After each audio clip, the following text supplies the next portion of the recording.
Set the file pointer to the specified offset. म्हणजे आपल्याला बघा f6 सिक म्हणजे काय, सर्च करणं किंवा फाइंड करणं.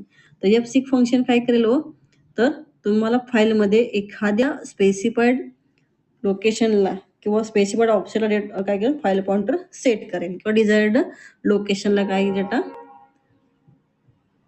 राईट करता येईल. तर बघा it is to write the data into the file at a desired location. म्हणजे फाईलमध्ये तुम्ही एखाद्या स्पेसिफिक किंवा डिझायर्ड लोकेशनला तुम्ही डेटा राईट करू शकता. कशानं, f6 या फंक्शनने.